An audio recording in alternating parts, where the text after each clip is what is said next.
Welcome to the black board guys. My name is Nancy. तो हमने पिछली video में देखा था थर्ड चैप्टर का इंट्रोडक्शन। उसमें हमने उसका मीनिंग समझा था चैप्टर के नेम का, और दूसरा हमने स्टैंडर्ड फॉर्म देखी थी और मैंने बताया था उसमें graphical method, substitution method, elimination method हम इस वाली वीडियो में कवर करेंगे। तो इस वीडियो में हम पहले ग्राफिकल मेथड देखेंगे। तो लेट्स बिगिन। हमने बताया था ग्राफिकल मेथड को हम पहले बाय अलजेब्रिक मेथड देखेंगे। तो जो मैंने पिछली वीडियो में बताया था ये हमारी स्टैंडर्ड फॉर्म है। स्टैंडर्ड फॉर्म से अब हम अलजेब्रिक मेथड के थ्रू कैसे सॉल्यूशन निकाल सकते हैं वो देखते हैं। a1 अपॉन में a2 not equals to b1 upon b2। अब हम जो हमारी स्टैंडर्ड फॉर्म्स थी यहाँ लिख देती हूँ। a1 x plus b1 y plus c1 not equals to 0, a2x plus b2y plus c2 equals to 0। अब इन्हीं के थ्रू इनको देखेंगे, ठीक है। तो पहला ये देखेंगे, अगर a1 और a2 not equals to b1 b2 के, तो ये हमारी इंटरसेक्टिंग लाइंस कहलाएंगी। तो ये हमारी बोली जाएंगी इंटरसेक्टिंग लाइंस। इंटरसेक्टिंग लाइंस, और ये इसका वन सॉल्यूशन होगा, वन सॉल्यूशन, ठीक है। a1 अपॉन में a2, b1 अपॉन में b2 नॉट इक्वल्स टू हमारी इंटरसेक्टिंग लाइंस आएंगी ये, और ये इसका वन सॉल्यूशन होगा। दूसरा देख लेते हैं, a1 अपॉन में a2 equals to b1 upon में b2 equals to c1 upon में c2। ये हमारी कोइंसिडेंट लाइन कहलाएंगी।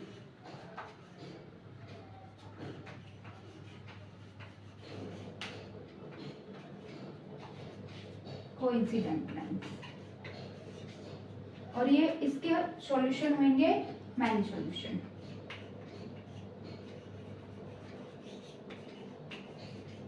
मैनी सॉल्यूशन, अगर a1 अपॉन में a2, b1 अपॉन में b2, c1 अपॉन में c2 हो जाएगा इसका, तो ये कोइंसिडेंट लाइन आएंगी और इसके मैनी सॉल्यूशन थर्ड देख लेते हैं। a1 अपॉन में a2 equals to b1 upon में b2 not equals to c1 upon में c2। ये कौन सी लाइंस आएंगी हमारी? ये हमारी लाइन आएंगी पैरेलल लाइंस।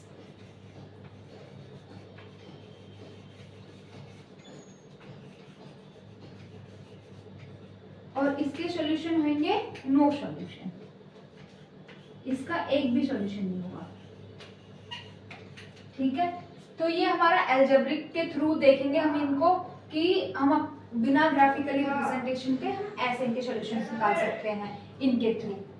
तो अभी हमने इसके फॉर्मूलाज देखे थे, अब हम एग्जांपल लेके समझाएंगे आपको और अच्छी तरीके से, ताकि आपको और अच्छी तरीके से डीप में समझ आए।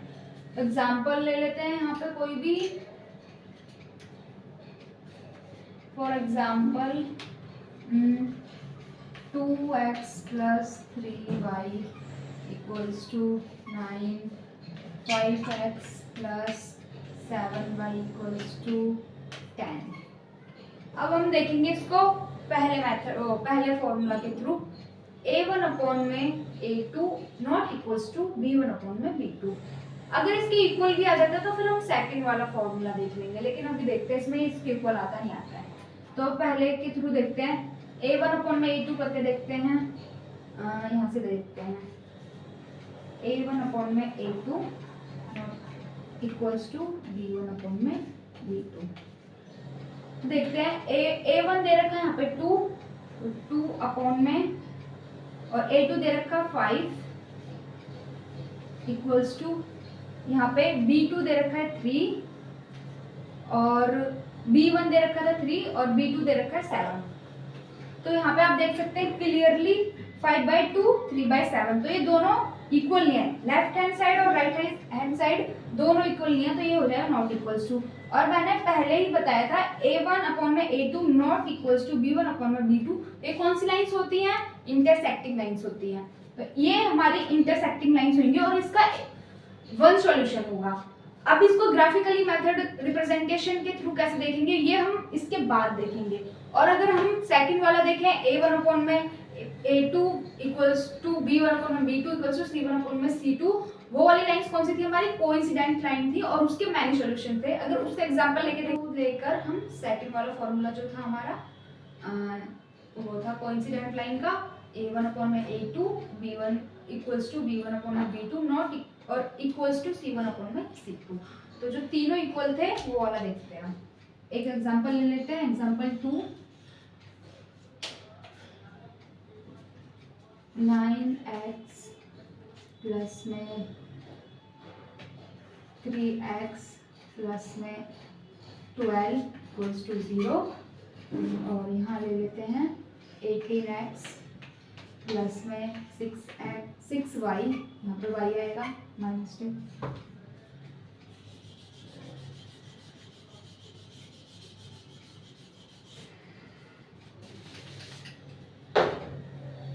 6y और यहाँ पे भी 3y और 6y अब प्लस में 24 इक्वल्स टू 0। तो अब इस मेथड के थ्रू देखेंगे a1 अपॉन में a2 करेंगे तो यहाँ पे ये वाला फॉर्मूला देखो a1 अपॉन में a2 equals to b1 upon में b2 equals to c1 upon में c2। ये वाली लाइंस कौन सी थी? हमारी कोइंसिडेंट लाइन थी जो तीनों पैरेलल होती हैं। अब इसके थ्रू इसको देखते हैं कि ये इसको डिफाइन करता है नहीं करता है। तो a1 अपॉन में a2 करेंगे तो 9 अपॉन में 18 इक्वल्स टू b1 अपॉन में b2 करेंगे तो 3 अपॉन में 6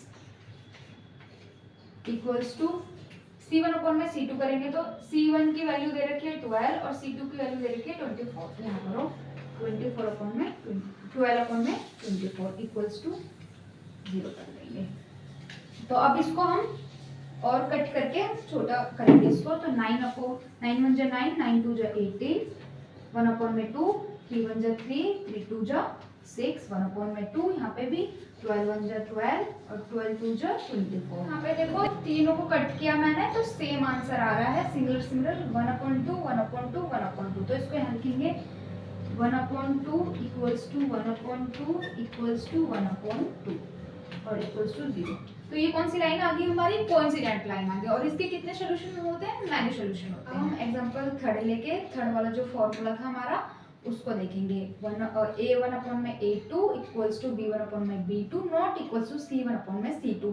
और वो वाली जो लाइंस थी हमारी थी पैरेलल लाइंस थी, वो देखते हैं। और उसका सॉल्यूशन नो सॉल्यूशन था, उसका एक भी सॉल्यूशन नहीं है, तो वो देखते हैं हम एग्जांपल के थ्रू। एग्जांपल थर्ड यहाँ पे ले लो 4x प्लस में 3y प्लस में 4 इक्वल्स टू 0।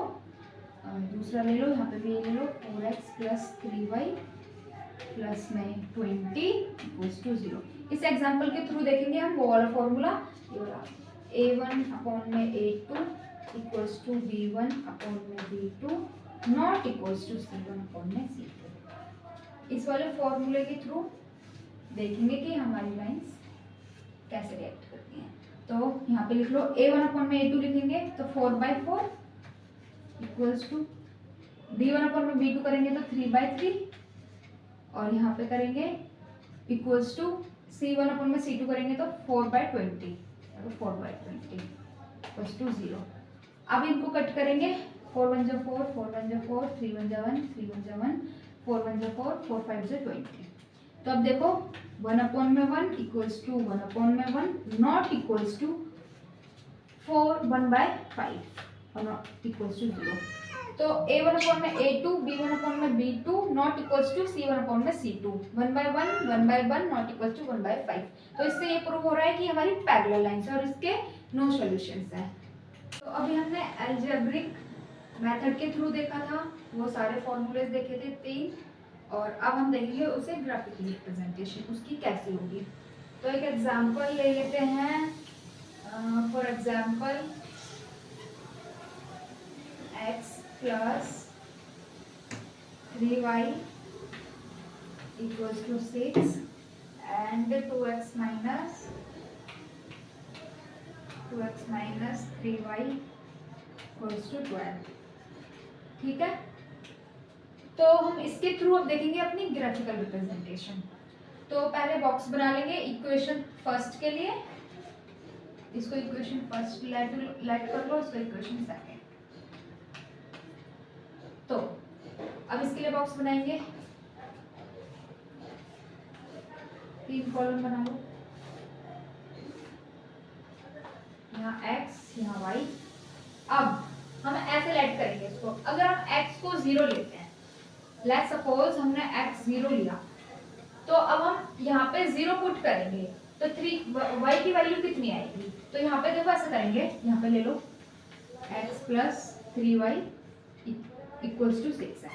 मैंने यहाँ पे क्या लेट किया है? लेट 0, x को लेट किया है मैंने, लेट x इक्वल्स टू 0 ये लिया है मैंने। तो यहाँ पे पुट करेंगे 0 प्लस 3y इक्वल्स टू 6। अब देखो यहाँ पे 0 को कोई यहाँ पे वैल्यू नहीं होगी, तो यहाँ पे लिखेंगे 3y इक्वल्स टू 6। तो y की वैल्यू कितनी आ जाएगी हमारी? 6/3। कट करेंगे तो y की वैल्यू आ जाएगी यहाँ पे 3 1 3 3 2 6। तो y की वैल्यू आ गई हमारे यहाँ पे 2। तो यहाँ लिखेंगे y की वैल्यू 2। अब ऐसे ही पहले x को 0 पुट किया, अब हम y को 0 पुट करेंगे, y को 0 पुट करेंगे तो यहाँ पे देखो y को 0 रखेंगे तो x हमारा ऑटोमेटिकली क्या आ जाएगा? हमारा 6 आ जाएगा। ठीक है गाइस, 6 समझ गए ना कैसे करना है? ये मैंने आपको पहले करके दिखाया था कि अगर हम x को 0 पुट करते हैं तो उसको कैसे सॉल्व करना है। अब अगर आपको करना है तो आप y की जगह 0 पुट कर लेना, तो x इक्वल टू 6 आ जाएगा। ये हो गया हमारा फर्स्ट इक्वेशन का। अब हम देखेंगे सेकंड इक्वेशन, इधर देख लो सेकंड इक्वेशन को कैसे सॉल्व करेंगे। इसके लिए वही 3 कॉलम बनाओ, x y। ठीक है, अब देखो ये वाली सेकंड इक्वेशन है। सेकंड इक्वेशन के लिए लेट x 0 करेंगे put, let x equal to 0।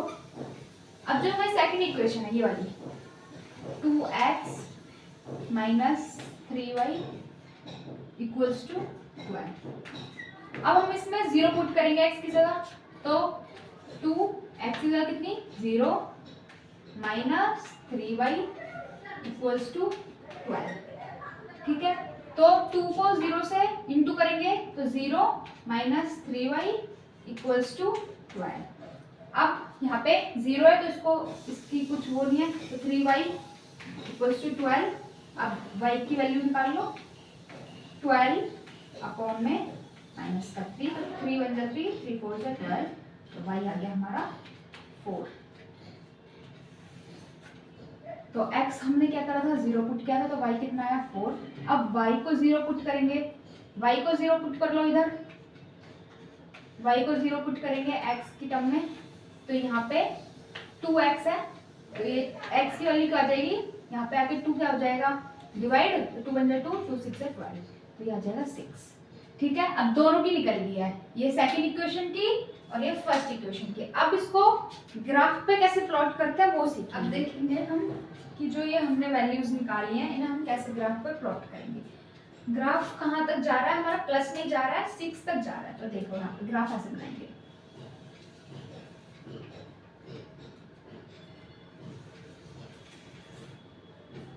ठीक है, यहाँ पे 0 और 2 3, ऊपर y हमारा 4 तक जा रहा है, 1 2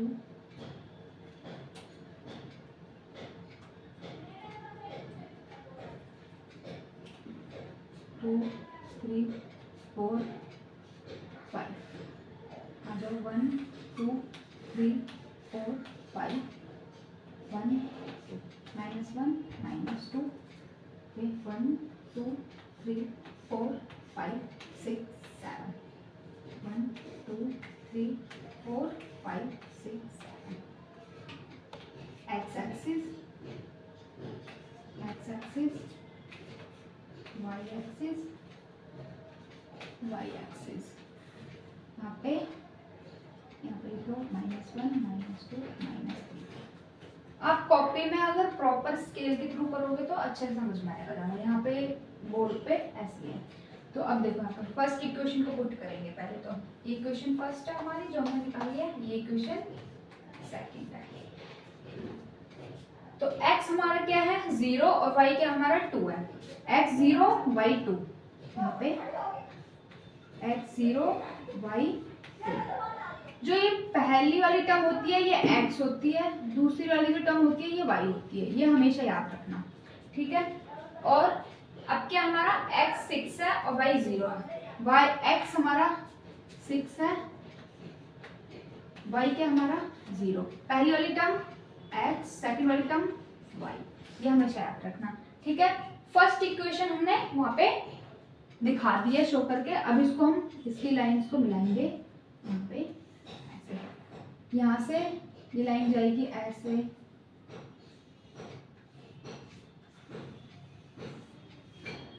ये लाइन ऐसे जाएगी। ये अभी ऐसे आ रही है लाइन, जब आप प्रॉपर स्केल से करोगे तो सीधी आएगी एकदम, ठीक है। तो ये ऐसे जाएगी। फर्स्ट इक्वेशन की लाइन ये होगी। इस पे लिख लो कौन सी इक्वेशन हमारी x + 3y = 6, ये वाली इक्वेशन है। अब हम सेकंड वाली इक्वेशन को पुट करेंगे। x 0 y 4, x 0 y 4, पहली वाली टर्म x, दूसरी वाली y। अब x 6 है, y 0 है। ये सेम इसी पे आ जाएगा पॉइंट। दोबारा इसको हाईलाइट करेंगे तो अब इस वाले पॉइंट को इस वाले पॉइंट को मिलाएंगे, ठीक है। अभी ये इस पे ऐसे दिखाई दे रहा है, लेकिन उस पर करोगे प्रॉपर आएगा। अब इस वाली लाइन के ऊपर इस वाली को लिख लेंगे 2x - 3y = 12, ठीक है। फर्स्ट इक्वेशन, सेकंड इक्वेशन, और लाइन क्या कर रही है यहाँ पे इंटरसेक्ट कर रही है। तो ये लाइन क्या कर रही है हमारी इंटरसेक्ट कर रही है। और इंटरसेक्ट करती है जहां पे लाइन, उसका क्या होता है हमारा 1 सॉल्यूशन होता है। तो इसका क्या निकलेगा 1 सॉल्यूशन। ग्राफिकली रिप्रेजेंटेशन ये है। और अलजेब्रिक के थ्रू बताया था जो मैंने पहले, वो अगर इसको ऐसे करेंगे, जैसे मान लो a1/a2 ≠ b1/b2, ये पता चल गया ना इंटरसेक्टिंग लाइन से। तो ये वाला फॉर्मूला लगेगा, ठीक है। ये वाला लगेगा क्योंकि इसका 1 सॉल्यूशन और ये इंटरसेक्टिंग लाइन से। तो अब इसको वो अलजेब्रिक के थ्रू भी देखेंगे तो यही सेम आएगा। ये देखो x क्या है हमारा है, वो a1 क्या है हमारे यहाँ पे, a1 है 1/2 a2, और b2 क्या है हमारा ≠ 3/-3। तो ≠ आ रहा है, इट मीन्स ये इंटरसेक्टिंग है, ठीक है। और यहाँ पे भी हमने ग्राफिकली देखा तो ये भी हमारा इंटरसेक्टिंग है। तो दोनों के थ्रू देखा तो दोनों ही इंटरसेक्टिंग है, और इसका सिर्फ एक ही सॉल्यूशन निकला है। और इसका एक सॉल्यूशन निकला है, वो है 0/0,6। तो ये इसका 1 सॉल्यूशन निकला है, ठीक है guys. Graphical representation, algebraic representation, और इसको ग्राफ हम ऐसे ही प्लॉट करते हैं।